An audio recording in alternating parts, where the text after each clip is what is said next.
Sup you beautiful people. Hope you've had a fantastic day. Welcome to part 1 of Naruto, Students of the Snake. If you guys enjoyed this what if, comment down below and let me know. And go ahead and check out other what ifs in the channel after watching this video. Don't forget to shower some appreciation onto the incredible author responsible for this fanfiction. The link is conveniently waiting for you in the description down below. Before we get into it though, don't forget to subscribe and leave a like, and also share this video with your friends. So let's start this video. Today was October 11th, the day after the Kyuubi no Kitsune attacked Konoha, and things weren't going well for those inside the village.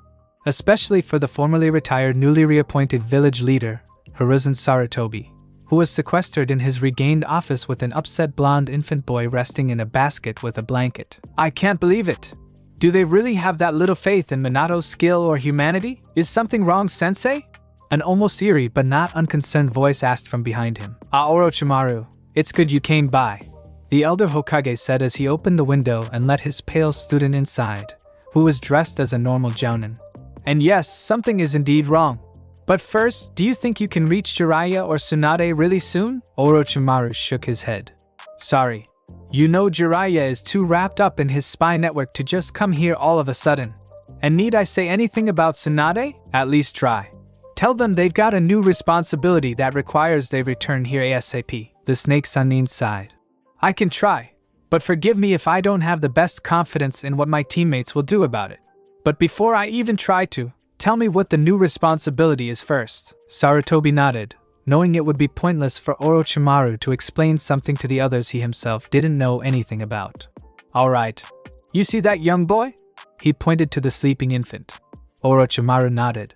That's Minato's son Naruto. Naruto Namikaze. I'm assuming it means maelstrom, not fish paste cake, right? Correct, but he won't be called Namikaze. He'll have his mother's maiden name Uzumaki instead. Orochimaru blinked. What for? Well, in the last war, Minato killed off a large number of IWA ninja as if it was nothing, and they're very angry at the humiliation they've received for it. If IWA knew Minato had a living relative, they may seek out his blood and go to extreme measures for it. We can't afford to risk such an attack now or in the foreseeable future. So if his name is different, either him or the village will be in trouble for it. Sounds good on the surface. But are you gonna keep this a secret from everyone in Konoha too? Sarutobi nodded. Yes. People can't reveal a secret they don't know. So until he's the proper age, he and everyone else must remain ignorant of his heritage. Him too? Why? Orochimaru asked, not seeing the logic. Kids tend to brag about themselves or their families to sound important amongst other kids. If he's ignorant too, then he can't draw too much attention to himself. Sarutobi explained. So Minato's son will have to live like a normal person? Who's going to raise him? Minato and Kushina listed Jiraiya and Tsunade as the child's godparents. Orochimaru looked surprised. Really? Why? Because they both knew and trusted your teammates, Orochimaru. It wasn't personal. Oh, I know that. And I already have a godchild. Remember Daisuke Mitarashi? Orochimaru asked. Sarutobi nodded, having seen the pale Sannin being friends with the named Jounin and his family. Sadly, he and his wife died yesterday, but they entrusted me with caring for their daughter in such an event. That's good, and Minato thought Jiraiya and Tsunade would be good for Naruto. If you can ask them to come here, that would be best. Orochimaru sighed. I can try, sensei, but remember, I don't have confidence they'll cooperate. I'll be as quick as I can, but while I'm gone, can you watch over Anko-chan for me, please?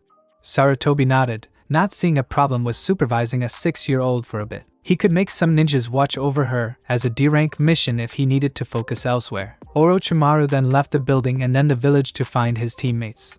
They were good at hiding from those looking for them, but since he was their teammate, he would have an easier time than others. But that didn't guarantee anything. 3 days later, Orochimaru returned to the Hokage Tower, empty-handed and alone. The first thing he saw when he answered were a bunch of irritated civilians and even a few ninjas too. One of them, a ninja wearing his hataite over his left eye, approached him. Ah, one of the Sannin is here. Perhaps you could make Hokage-sama sensible again. Sensible? Orochimaru asked, beyond confused. If there was one thing the so-called professor wasn't, it was insensible. Yeah, he's been hiding up in his office for over a day and being foolish by preventing us from doing our duty. Orochimaru didn't like any of this, and even less when murmurs from the gathered people said things like kill and demon. As far as he knew, the Kyuubi had already been taken care of, so what was all the commotion about?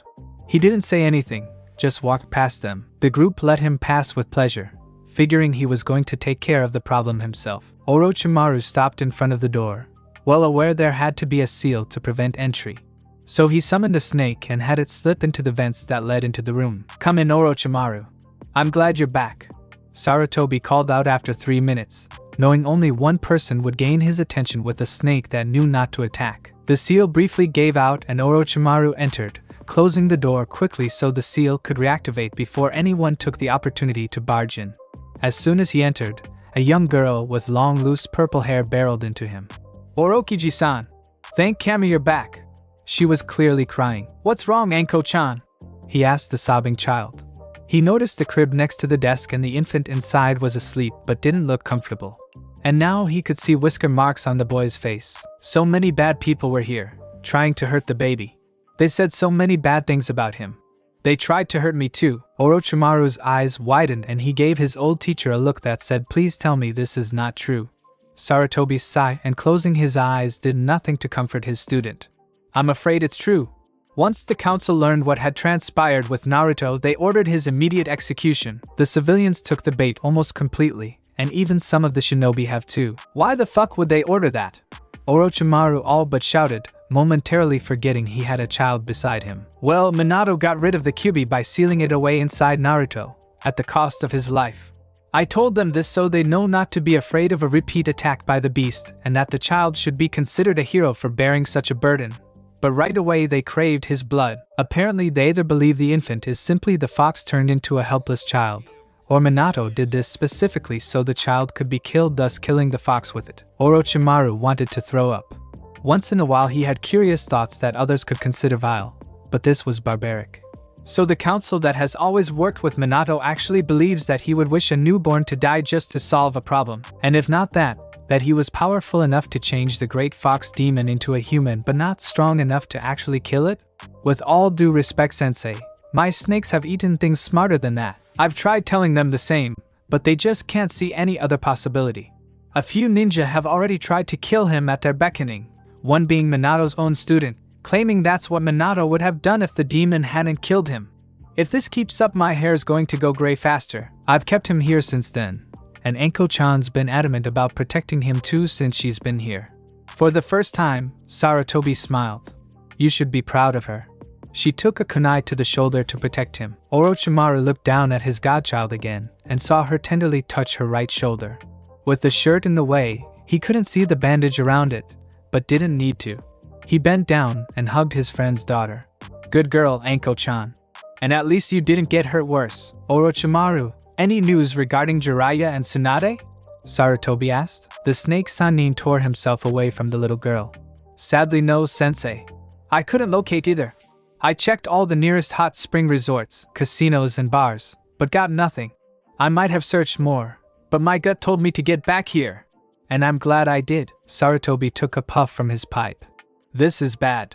If we can't get at least one of those two back here soon, Naruto might not last much longer. Then I'll take him in for now. Sarutobi blinked but didn't look surprised or objected. But don't you already have Anko-chan to watch over? And you were never officially declared a possible guardian for Naruto. If two Sannins aren't available, then who better than the one that is? Good point. The Sandaime agreed. But still, won't having two children interfere with your work? Orochimaru tended to work with the ninja R&D division like the Naras and Akimichis when he wasn't on missions, hoping to find ways to give their shinobi advantages over others. By now some rather unscrupulous ideas and theories had come to mind for him, and he was half willing to try them out to see if they could work. No more than one would. Besides, it won't be permanent. Tsunade may decide she's gone off on her own long enough soon and decide to settle down back here. And sooner or later Jiraiya has to come back to tell you the results of his snooping. I can watch him in the meantime. After all, I don't see anyone else volunteering that you know won't try to kill him. Sarutobi couldn't argue that point. Very well, Orochimaru. I'll allow you to be Naruto's guardian and caretaker until such time that his designated godparents can do the job instead. Also, I'm creating a few laws for Naruto's protection. No one will be allowed to talk about sealing away the Kyuubi or Naruto's connection to it. So none of the younger generation will be taught anything except that the Kyuubi was beaten by the Yandaime, with the exception of Anko-chan here for obvious reasons. This way, maybe he can live a normal life among his peers. That requires a lot of faith in the people of this village, sensei. And if what I saw outside is any sign, this boy is still going to have a hard time fitting in. Especially if the parents tell their children to stay away from him. Orochimaru commented, "We'll have to cross that bridge when we come to it, and hope he can gain some friends that'll see him for him," Sarutobi said, not sounding as confident as he wanted to, which Orochimaru easily noticed. With nothing else to say, Orochimaru thanked his teacher, grabbed Naruto and Anko, and left the building through the window. No way he was going to walk through that crowd again holding the whiskered infant. He took the two to his small modest home and set up a futon and crib in his guest room. "Sorry, but you two will have to share a room for a little bit," Anko nodded. "That's okay, Orokiji-san. I've been sleeping in the office with him and the old man since you left." "You aren't going away again so soon, are you?" Orochimaru shook his head. "No, not until things here get settled for you too. I need to see just how many are going to try to hurt him, and you just because you know him." Again, protecting him was a very good thing to do, Anko smiled. "He's cute, especially with those whiskers. I guess he is. I hope that's not the only reason you helped him." Anko shook her head. "Nope. I thought he might be able to be that little brother I always wanted. And if he's staying here with me, he really is." Orochimaru smiled. "I guess you're right. And as the big sister, you need to be there to keep him safe if someone tries that again. Try not to get yourself killed though, and get me if things get ugly. K, I sure hope this works out until those two get here." Orochimaru thought. 2 years have passed since Naruto was born, and they hadn't been pleasant years for him. Even though he was too young to ever remember all of this time, his foster family would never forget it. Everything that happened or almost happened to Naruto, they either softened or took in his place, and while it hurt, in a way it brought them all closer. Tsunade still had not come back to the village or been confirmed seen in that time. Jiraiya had come back a few times to make his reports but never stayed long enough to actually do anything about his responsibility to Naruto, even see him. At times Orochimaru seriously wondered if the peeping Tom was even aware of it or Naruto. Sarutobi told him otherwise though a few months ago. "I managed to inform him about Minato's son being alive and reminded him of his duty," the Sandaime had explained to his one remaining student.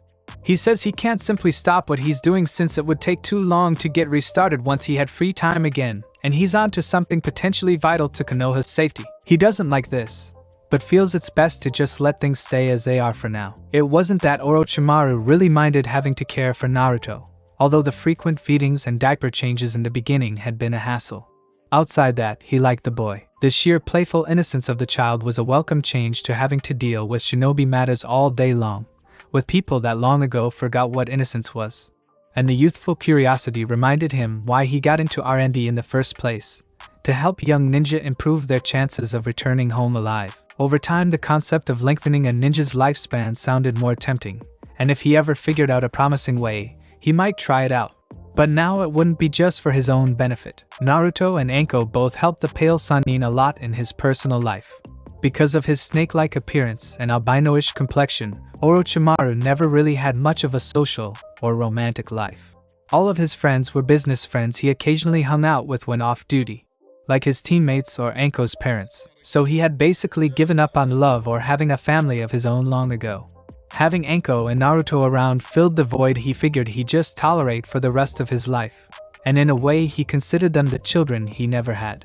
Anko still called him Ji-san though, and Naruto would too when he saw him. One time as a 1-year-old he hissed instead, making both Orochimaru and Anko laugh a lot. Anko missed her parents but liked her foster uncle and brother. She was aware him being with them wasn't intended to be permanent, but decided Naruto was going to be her brother no matter what. She proved it by taking several fists and cuts for defending him, or just by being associated with him. The first few were adults which were arrested for child endangerment, but after the rest learned they encouraged their children. Many were reluctant, especially those that knew Anko before, but not all, so she became victimized all over again. Her only response, "Better me than Otuto." Orochimaru was livid about all this, even more so when one of the babysitters early on tried to kill them both.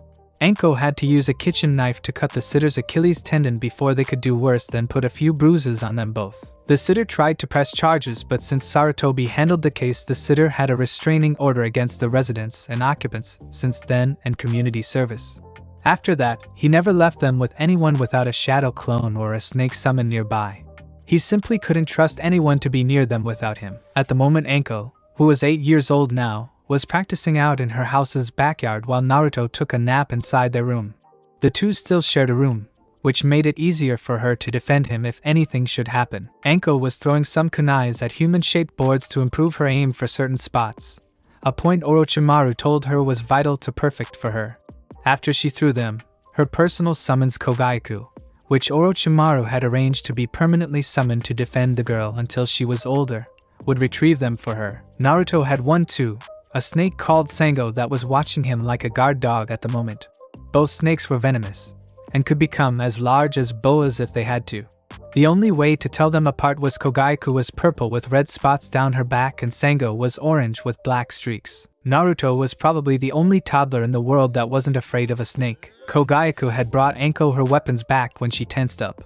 "Something wrong? Do you hear that buzz?" Anko quietly asked. Kogaiku listened.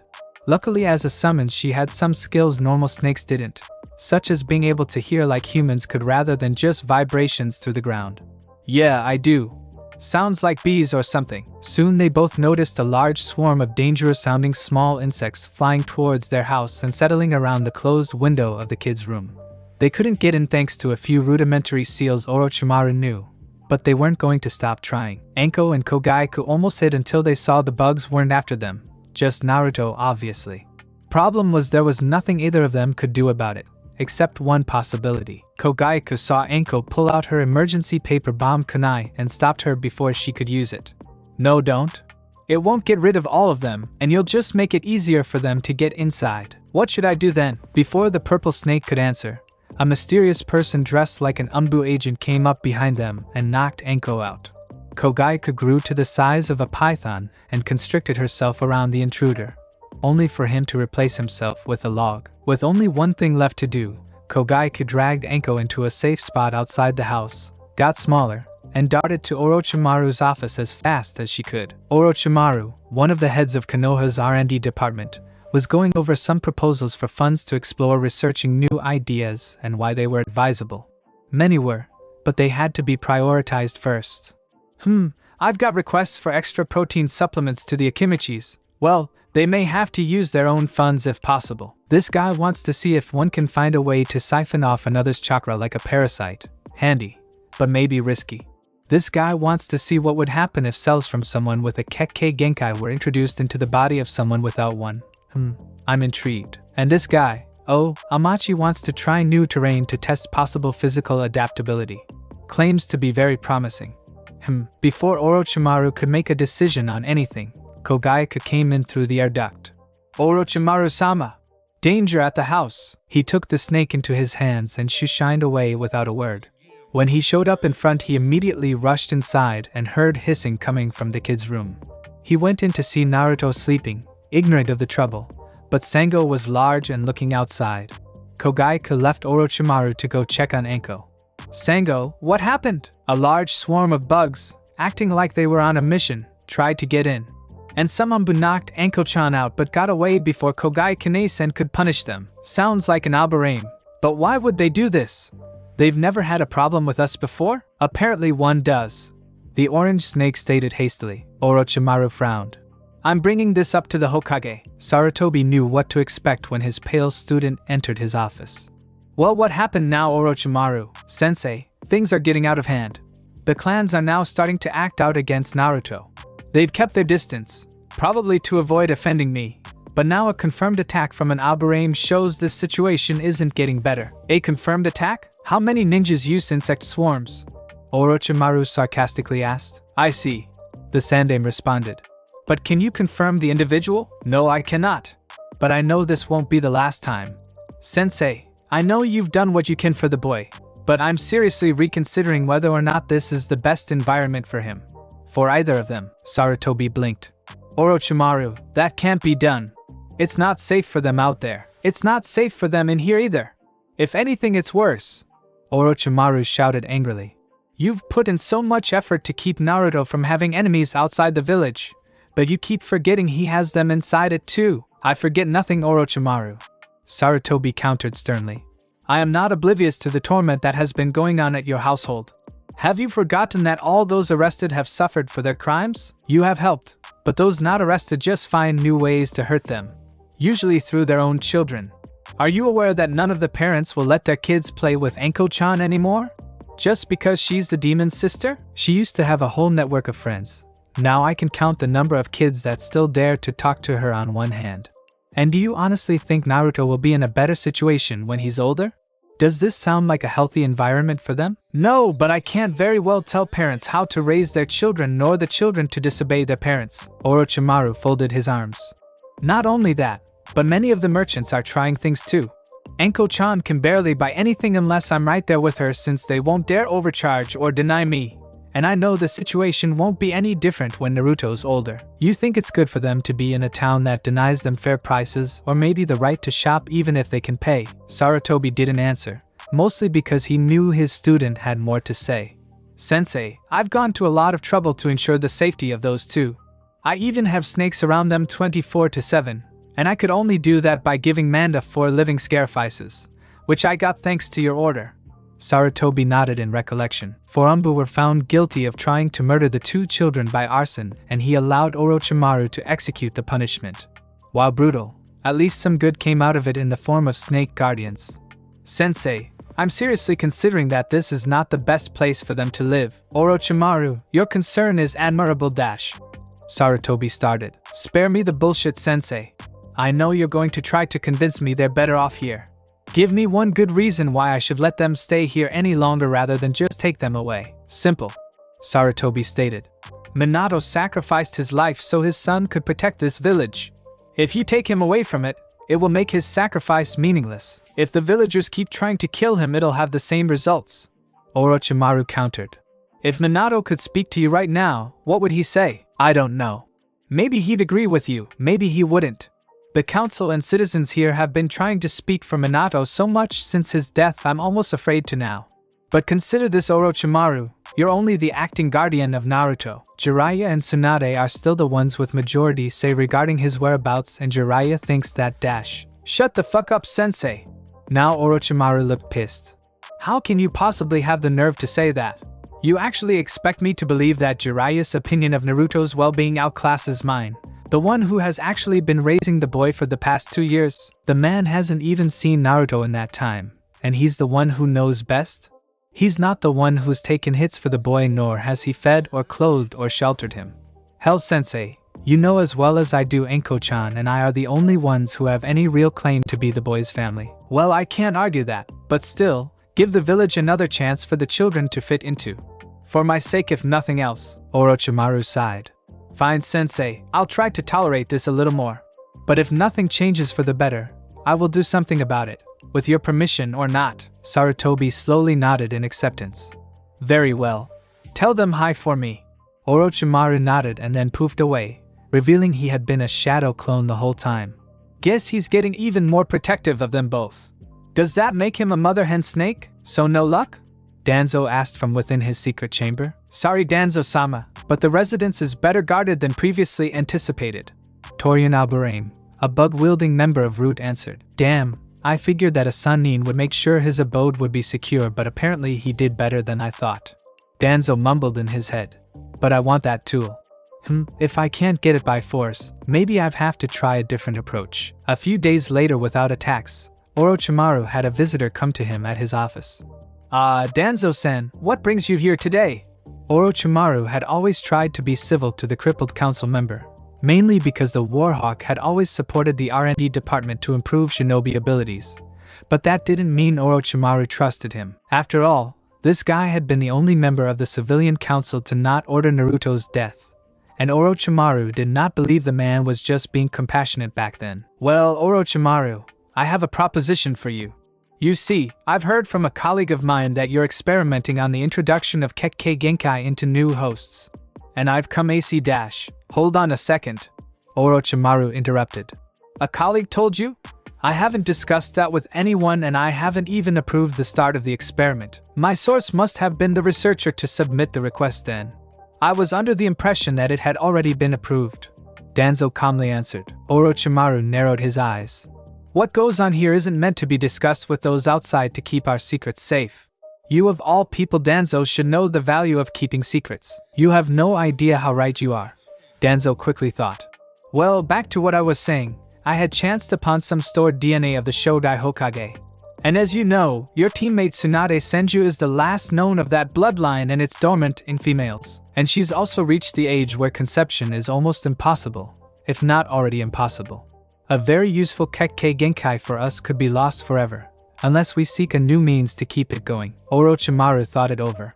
Well, it sounds reasonable. But what if the subject rejects the new DNA? That's what experiments are for. Even so, I have multiple fields to explore, and I can't give funding to them all. Danzo smiled. Tell you what. I'll supply the funds for this project, and we'll use the Mokuton as the trial run. If we can succeed in getting a successful user, then we can someday acquire indefinite amounts of Kekkei Genkai for our village. And in return? Orochimaru asked. Nothing at the moment. How about an IOU? Orochimaru did not like the sound of that. An IOU to this man was like having one to the Yakuza.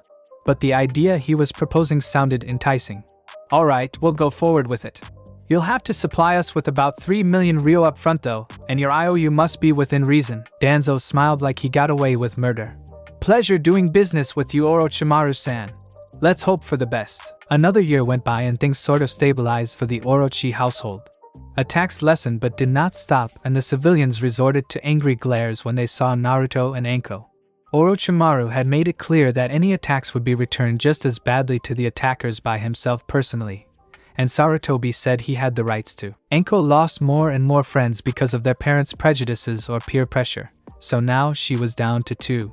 The first was a girl named Kurina Yuhi, whose parents were more open-minded to the Jinchuriki and his situation. The second was an orphan boy named Kabuto Yakushi, recently brought to the village after being found alone in a battlefield and didn't mind the kids either. Neither were as lively as Anko usually was, but they could keep up with her. Naruto himself didn't have too many friends. It was hard to when most parents didn't want to bring their children over. Generally speaking, if Naruto's secret didn't keep them away, his snake guardian scared them off without even trying. Sango didn't like that, but she was sworn to protect him so she couldn't just leave him vulnerable. And it got tougher after the insect attack, since Orochimaru wouldn't let anyone from a clan enter his house without his personal approval and presence. So in short, only the Yamanaka, Nara, and Akimichi clan heads had their children come over because they trusted the Yandaime's skills and hoped their kids wouldn't be afraid of snakes later on. The Hyuga would have if they were more open to mingle with others, and the Uchihas deemed the whole issue unworthy of significance, their words. At the present time, a soon-to-be 3-year-old Naruto was hanging out at the Yamanaka flower shop with a 3-year-old Ino while Orochimaru and Anko were trying to find him a birthday present or two. Inoichi was watching the two kids have fun their own way in the back of the room while going over a newspaper and noticed nothing out of place. There were a few insects buzzing around, but that was normal for a place filled to the brim with flowers. But after a little bit the buzzing noise of insects got a little too loud to be normal, and Inoichi got suspicious. The kids noticed it and got scared, looking to Inoichi to do something about it.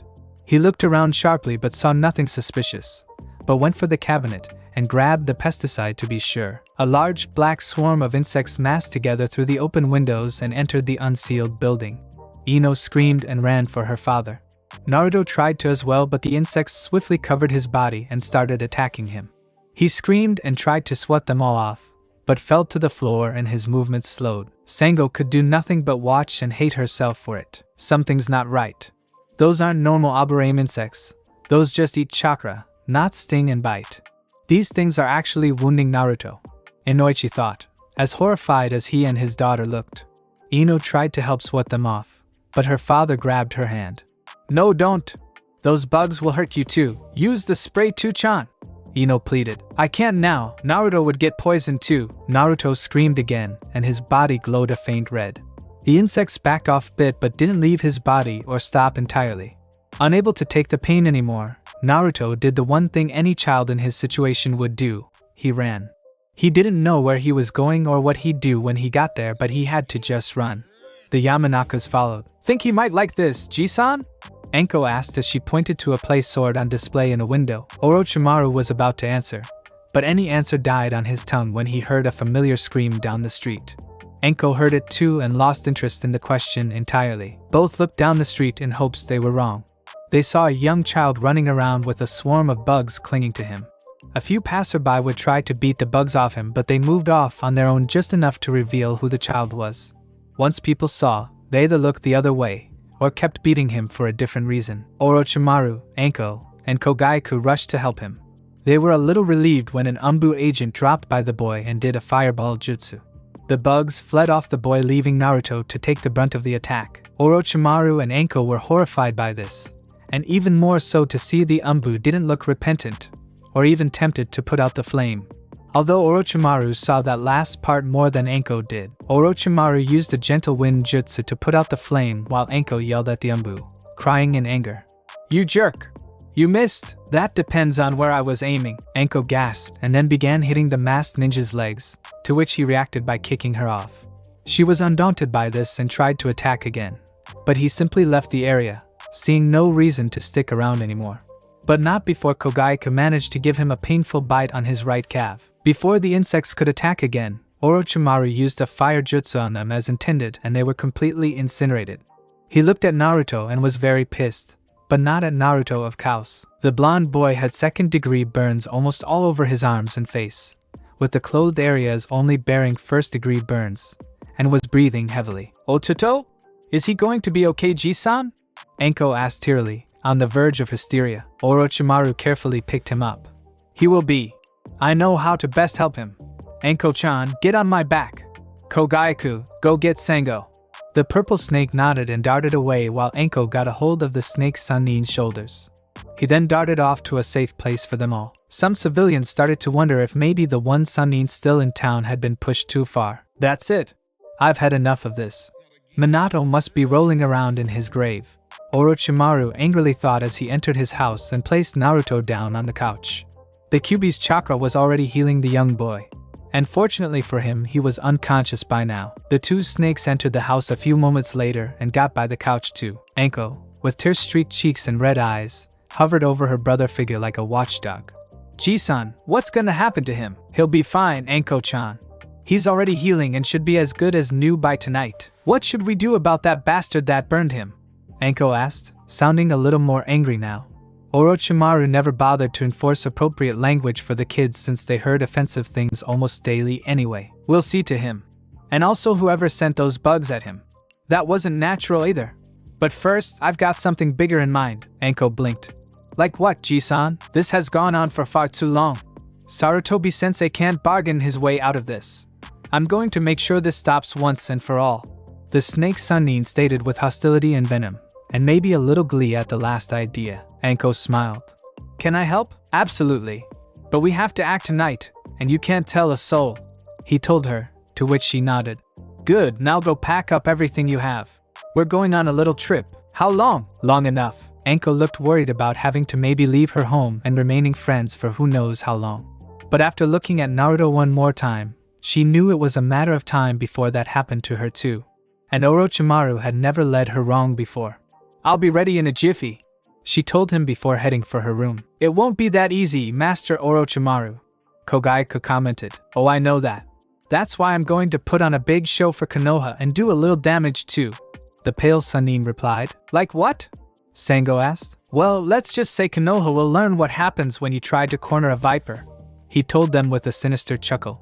"And best of all, since that meeting with the Kumo representatives is tonight, few will be available to interfere in my little scheme." Night came over Konoha, and it would be a night that shaped its future indefinitely. Most of the representatives of the clans were at a meeting with visitors from Kumo, hoping to arrange an alliance of sorts. The streets were deserted as people went home to sleep with Night Umbu making their rounds. Overall, nothing ominous or unexpected. Sarutobi had called a brief break during the long discussion with the foreign ninjas so everyone could stretch their legs and use the restroom if needed. While he himself got a drink from a break room, an Umbu agent approached him. "Hokage-sama, fire has just broke out at Orochimaru-sama's residence and the R&D department." Sarutobi frowned. "Ah fuck. This will end badly, I just know it. Thanks for alerting me.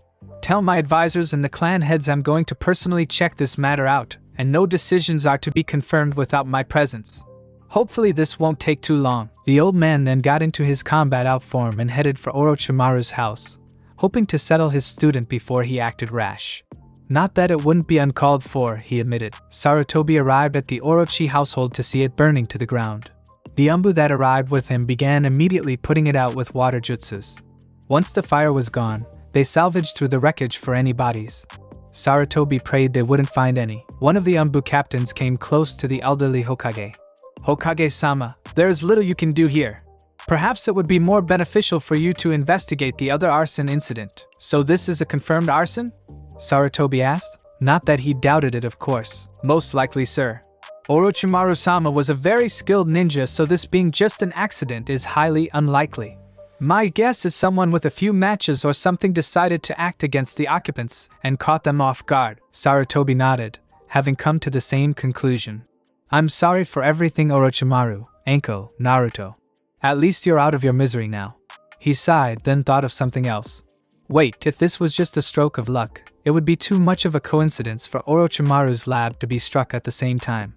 Something's going on here. I will go check out the other scene as you suggested. Take all bodies to the morgue or infirmary, whichever is appropriate for them.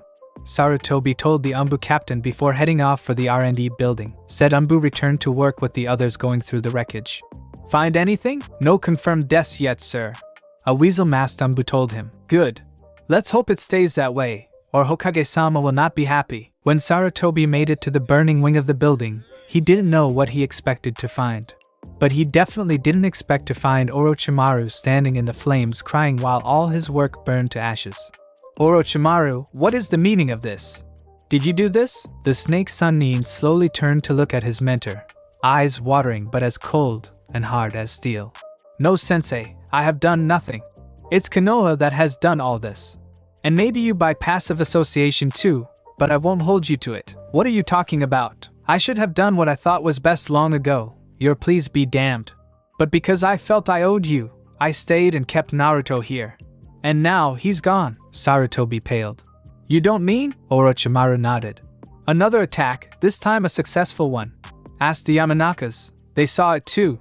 Naruto was ambushed by some type of insect I've never seen before, making me think the Alburaeans have others besides their norms or someone else was framing them. Either way, that combined to someone setting my house on fire. Naruto didn't make it, and Anko-chan got caught in the flames. Not to mention, when all the civilians and even an Umbu wearing a pig mask saw him, they just added to his pain. I bet the Umbu started the fire since he used a fire jutsu on Naruto earlier today. Sarutobi sighed, feeling a wave of remorse and regret. Orochimaru, I'm sorry for your loss. Spare me the bullshit sentiment, sensei. I've warned you several times this could happen, and you always said no one would go that far. Well, guess what? They did, and my two godchildren are dead because you thought it was easier to not get involved more than you did. And I don't care what some legal form may say, Naruto was mine, and all my work for this village has been destroyed by someone else too. He spread his arms to better imply the fire going on around themselves. This is what Konoha has come to. Trying to kill a child and claiming he didn't deserve to even be conceived? And attacking those close to him for spite? This is the Konoha Minato died for? Naruto should not have had to suffer for this horrid place. Orochimaru? Sarutobi was now worried about what his student would do in retaliation. Sensei, I'm going to take a page out of Tsunade's book and tell them all to fuck off. After tonight, not even you can give me reason to stay here even until the sun rises. I'm wiping my hands off Konoha as of now. Sarutobi knew he couldn't stop his student, and deep down he couldn't fault him for taking this course of action. Where will you go? What will you do? For the first time in this entire discussion, Orochimaru grinned. People can't tell a secret they don't know, as sensei? If I don't know, I'll be forced to put you in the bingo book as a missing nin, Orochimaru scoffed. Like you did with Tsunade? The slug Sannin and her apprentice were probably the only registered ninja under Konoha that were not contained within the city, and not classified as missing nin. Jiraiya wasn't classified that way because he was gone regularly for business in Tsunade's case. Just leisure or apathy, maybe both, but she wasn't listed in the book. Tsunade is no threat to us. With you in this emotional state I can't promise anything, Sarutobi replied sternly. I will not ally myself with any enemy village sensei, but neither will I ally myself with this one anymore. So what are you going to do? Just wander around and wait to die? Oh, I'm in no hurry for death, never have been. But I'll find something to do to occupy myself. But it's none of your business, sensei. Now if you'll excuse me, I'm getting a little too hot in here, Orochimaru said before shining away. Sarutobi did the same and the building continued to burn until Umbu arrived to put it out. Before the meeting with Kumo could resume, Sarutobi called the whole council together. Tonight, Naruto Uzumaki has been killed by some unknown arsonist. A few cheers from over half the council made him pause and flare up his ki to silence them. And because of that and the reaction I just witnessed, Orochimaru has cut all ties to the village. He can't do that. We need him here. A random civilian shouted. Sarutobi glared some more. Maybe you should have thought of that before encouraging all that mistreatment amongst the kids in his care. Both of them are dead now because of idiots like you all. Why the hell should he remain here to keep working for such a village? Would you? At least my child isn't a monster. Another random member commented, ignoring the Hokage's glare. Irregardless of how you all may see the situation, Orochimaru sees it as the final straw for his patience. He has no reason to help us anymore, and I probably wouldn't be surprised if he decided to do something drastic later on. Feel proud of yourselves, for you've helped us lose a valuable shinobi and possibly made several people you know targets of his wrath. And for what? Because you can't let go of a grudge no matter who the victim is? What a shining example of good leadership. But enough of this. Let's just finish this meeting and call it a night. They all followed his lead, but several were already celebrating in their heads over the reported death of a blonde-whiskered boy. Did it work? Anko asked as her foster uncle came into view from her hiding spot, a bunker outside the city walls designed for civilian safety in invasion times. Like a charm, Orochimaru told her as he ruffled her hair. By tomorrow morning, everyone will think you and Naruto are dead and I left grieving. We can find somewhere to live with no one looking for you too. And I can train you both to fight back like shinobi should. Anko smiled. She was glad for that. Orochimaru told her they were going to leave their home and not come back. She was a little frightened, especially if Tracker Ninja tried to find them. He told her he was going to stage their deaths, and that way no one would hunt them. Everyone had to think that, even the Hokage, or it wouldn't work, and apparently it did. No more bad people? Well, no more from Konoha at least. There are still enemies outside, but they won't attack as much. Orochimaru-sama, is it true we can't go back? A young boy with white hair asked. Well, you could, but where would you go, Kabuto-kun? Orochimaru found the boy in the lab before the fire had started to attract Sarutobi. Apparently the boy had been the subject of a few experiences Danzo had been doing without Orochimaru's knowledge. He wasn't supposed to even be involved, but Danzo had his own agenda, and damn those that didn't go along with it. He had been trying to create many Kekkei Genkais, with just the Mokutan tests being a cover front. According to the results Orochimaru saw tonight, most subjects dies, but 2 young boys and 1 girl survived. One was about Anko's age named Yamato, and he was a success in acquiring the Mokutan, and the only one at that.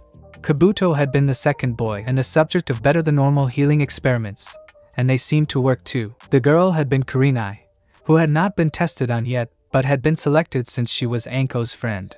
Her parents were killed 2 days ago, making her an orphan now, and according to the results, a second lab had been doing similar work under Danzo's orders, masked as Orochimaru's approval, in the land of the sea, being headed by a researcher Orochimaru knew named Amachi. And he had some successes too. Orochimaru, already unnerved by the horrible treatment done to Naruto and Anko, became even more upset when this was revealed to him. His work was being usurped from him under the guise of his own approval, making it look like it was all his idea. There might have been a time he would it, but he was in no mood for it now. So he took the kids to a safe place, went back and set fire to the lab to destroy his notes, ensuring no one else could misuse his work, and waited for Sarutobi to show up and act his part. He lied about Naruto and Anko's death to ensure no one else would follow him, believing him to have left in grief rather than protecting the children. Back at the present, Orochimaru let everyone who had been hiding come back outside.